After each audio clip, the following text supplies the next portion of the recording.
there, Booksy. Welcome back to my channel. Today I'm doing the book Postscript tag. I was tagged by Rachel Ray and I told her that I'd do this about 2 weeks ago and I'm just finally getting around to it. So I have my computer. I don't remember the questions because it's been 2 weeks since I watched the video and I've watched a lot of YouTube videos since then. So I'm gonna jump right in. I think I'm gonna have to look for books. So maybe I won't look for the books, I'll just tell you about the books on here so that we can get through this really fast. So the book Postscript tag, I might not want to say that again. Here's the first question. The longest book you read this year and the book that you took the longest to finish. Okay, so this is book Postscript tag 2018. These questions are meant to revisit your 2018 reading, which is great because I didn't really do a lot of my end of year 2018 videos. So this will be a good way to look back for me and for you, I suppose. So the first question, the longest book you read in 2018 and the book you took the longest to finish. There were a couple of books that I started in 2018 and never finished. But the book that I read in 2018 from beginning to end that took me the longest was the longest book that I read last year, and that was The Luminaries by Eleanor Catton. I talked about it in my popcorn opening paragraphs tag, which is, well, the longest book that has won the Man Booker Prize. It's set in New Zealand in the early 1900s. Is it 1900s or 1800s? It's set in the gold rush period in New Zealand, and it's looking at an event which is surrounded by lots of small events and all the characters that encircle these few plots and subplots and how they change and all their complicated relationships to each other. It took a long time just because it was over 800 pages. In the book that I read that was outside of my comfort zone. Very interesting way to put the question, because I could think of lots of different book types that would be out of my comfort zone. Books that made me uncomfortable by reading them, but also books that I wouldn't necessarily reach for, but that I did for one reason or another. Like, I don't read a lot of YA or I don't read a lot of romance, but maybe a publisher asked me to review a book and I decided to give it a try. Or someone recommended a book to me that I wouldn't necessarily have picked up myself, and I decided to check it out. So what are some of the examples of that? A book that made me uncomfortable, first of all, Voices of Chernobyl by Svetlana Alexievich. That was a collection of eyewitness testimony from people who had survived or been connected to the nuclear incident in Chernobyl, Ukraine. And it made me supremely uncomfortable because I was reading about people's lives, people whose lives were completely changed. Some of them, their lives and their livelihood completely obliterated by this incident. But the thing that made me probably the most uncomfortable was the fact that I'm a scientist. I was trained as a chemical engineer, and I thought about the responsibility that scientists have to the rest of the world. How sometimes corporations and corporate policies can cause people to suppress their natural need or desire to share information. You could be tied by some kind of a non-disclosure agreement where you know that something might be potentially harmful, but you don't say anything to the rest of the world because that's the requirement of your job. And so one of the people interviewed for this book was a scientist who had had that conflict, and it made me very sad to read the account of someone who probably felt responsible, even though personally he probably couldn't have prevented the whole incident. He felt like by not saying something, he had contributed to the loss of lives and the tragedy that had happened. And yeah, so that was a book that made me very uncomfortable.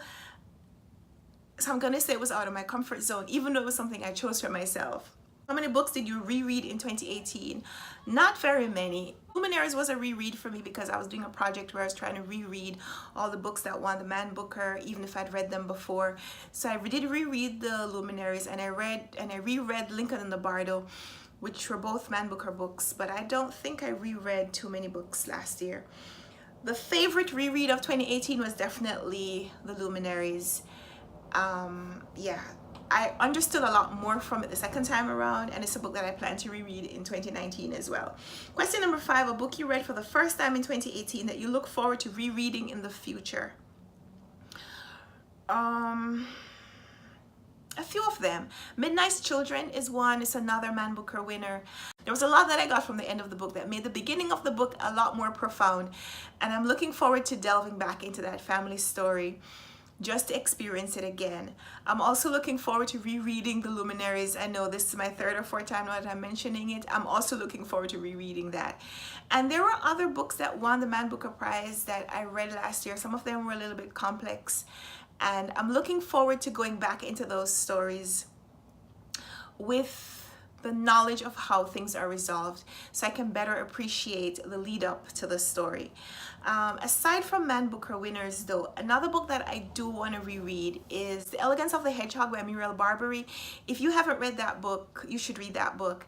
And it is about a concierge. She manages a building in Paris, and she's an older woman. She's not old, she's a middle-aged woman, and she has these relationships that are so deeply affecting because she's writing as this older person but still very innocent to the world just because of her character, her personality type. She's introverted but also a little bit of an extrovert in her mind, and I loved reading her story. The bookish references I really also enjoyed, and so that's the book that I want to reread this year. So first time I read it was in 2018, and I'm looking forward to experiencing that book again. I'm not sure if it's going to be in 2019, but I'm looking forward to rereading that book for sure. Question number 6 is a favorite single short story or novella that you read in 2018. I read a lot of short stories, and I find that over time a lot of the stories fade. So some of the details, they just disappear. As imaginative as they are when you're reading them, just somehow you don't spend enough time with the characters that they follow you for a long time. It's like you go on this road trip with some strangers, and if the journey is long enough, you get a chance to really get to know them and spend time talking about lots of different things. And you get to know them, you leave the road trip, you come off the road trip being friends. But if you get in a car and you're just going to the corner with that person, yeah, you might have a good time, you might see something that you laugh about, and you have that moment and it's great, and you might even tell the story about that encounter later, but you didn't get enough time to really know the person, so it's not a relationship that you take for much longer.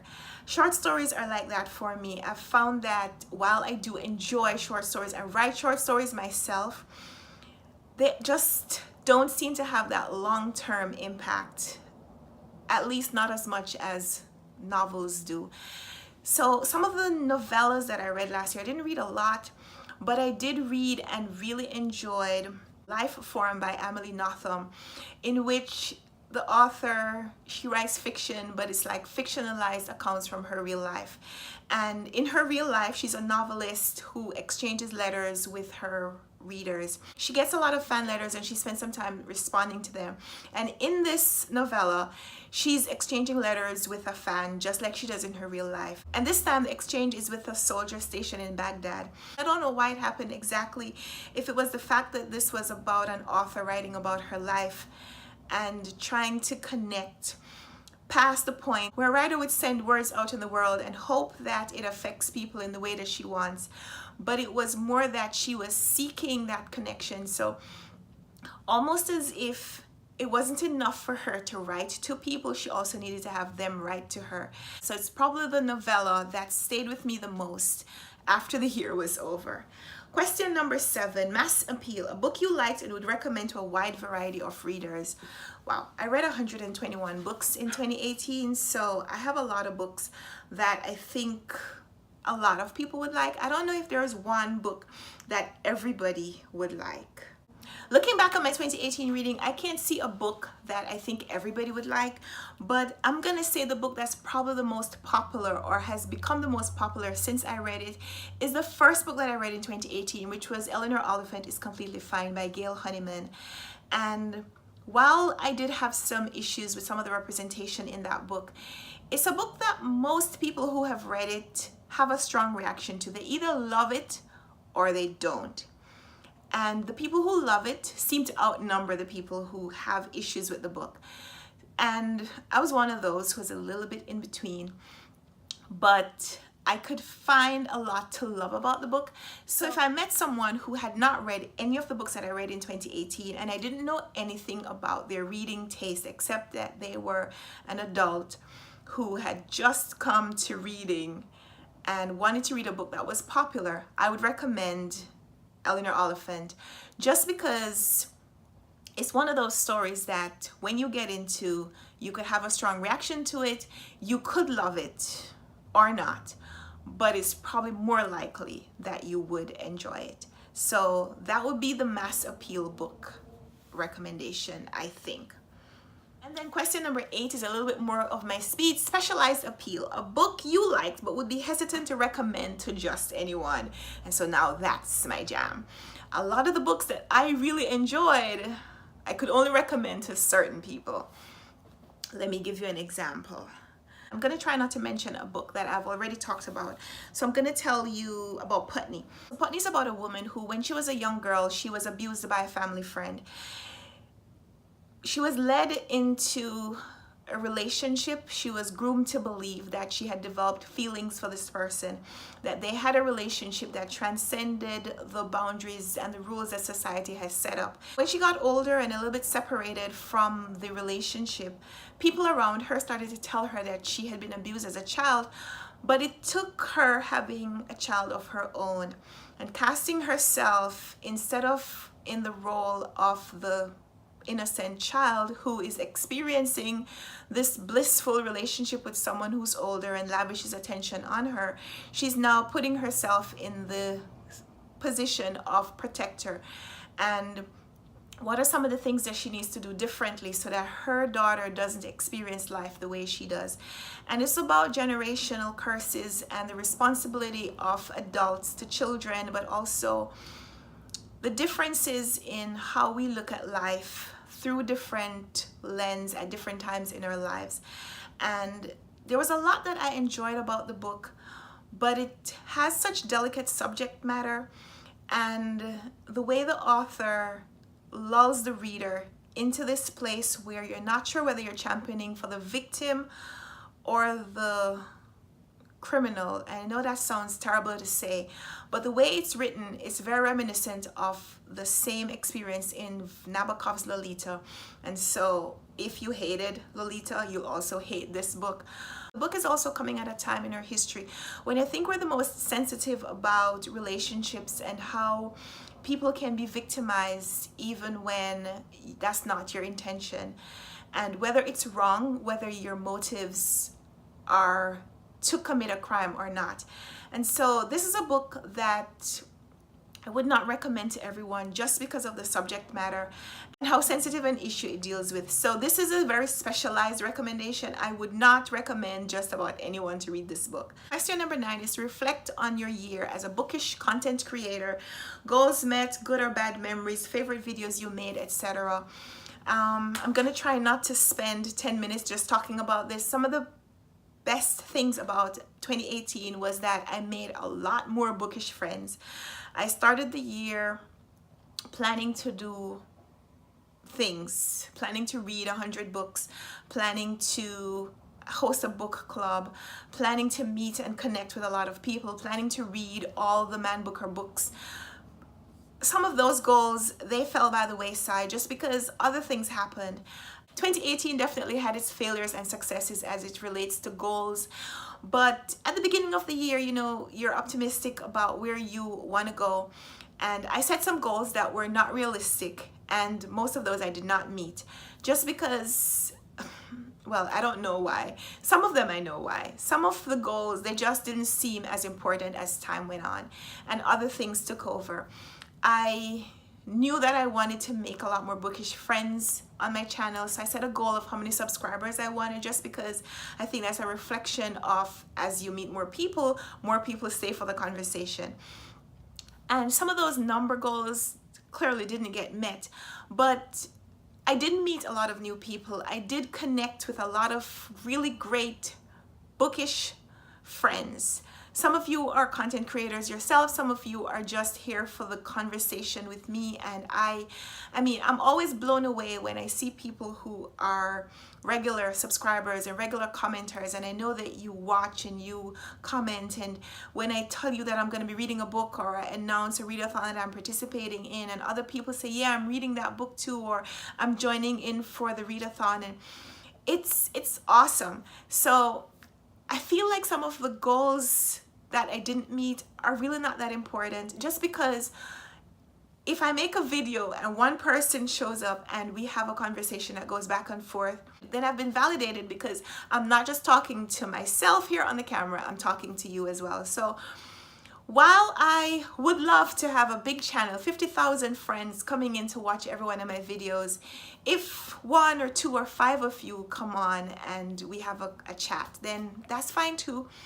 In 2018, I also upped the relationships that I had developed like in previous years. Couple of people who I had met maybe the year before, in 2018 we became even better friends. Some of them I met in real life, like I've met beautifully bookish Bethany in 2018. I met her. She even came to my wedding and filmed a video of my wedding, which she shared with me. And Sean the book maniac, who sends me books by boat mail from Japan, and people who send me messages and send me things in the mail. So it's great at the beginning of the year to have goals about where you want to go, but sometimes I've found that the vision that you create, the realization is way better. So I'm not worried about goals that I set and didn't meet. I'm just glad for the things that I accomplished. And yeah, prompt number 10 is to tag a few people. And so I'm going to tag the people that I mentioned today. I'm going to tag beautifully bookish Bethany. I'm going to tag Sean the book maniac, and I'm also going to tag Krista from Books and Jams, because Krista and I have been friends on BookTube now for a couple of years, and we're about to do our first buddy read in a couple of days, and I'm looking forward to our bookish relationship getting even better, because Krista is someone who I feel like we have a connection. Like, there's so many similarities about our lives. She's a Christian, I'm a Christian. She works very closely with people at her church, so do I. She reads a lot, I read a lot. Do we need to say more? But Krista and I feel like we are going to become even better friends in 2019. So I'm tagging Krista here as well. So those are the 3 people I'm tagging here. But if you are a content creator and you haven't been tagged for the book Postscript 2018 tag, and you want a little opportunity to look back at your 2018 reading and share that with us, then definitely consider yourself tagged. Tell anybody who asks, Karen Runwright Reads tagged you. So thanks for watching this video. Give me a thumbs up if you liked it, subscribe if you want to see more, or click the link down below and watch another one of my videos. I've been on BookTube now for a little over 2 years and have a lot of videos that I've made that some of them are cringeworthy, but some of them are fun to watch. So click and watch another one of my videos, and subscribe if you want to see more. I don't know when the next video is coming, probably tomorrow. I've been making videos a lot. I've been filming a lot and editing a lot. So another video is coming your way soon. Subscribe so that you won't miss it. But thanks for watching this one, and we'll talk in the comments. I'd love to hear about your 2018 reading. If there is a book that you consider to be a specialized recommendation that you think that I would like because it sounds like something that would be up my alley, then definitely let me know that as well. And also, before you go, I know you guys are here for conversation. You don't just have to talk to me. You can feel free to comment on other people's comments down below. So if someone commented down below something that you want to talk to them about, feel free to also continue that conversation in the comments below. So let's talk. Let's all talk down there. And until next time, happy reading.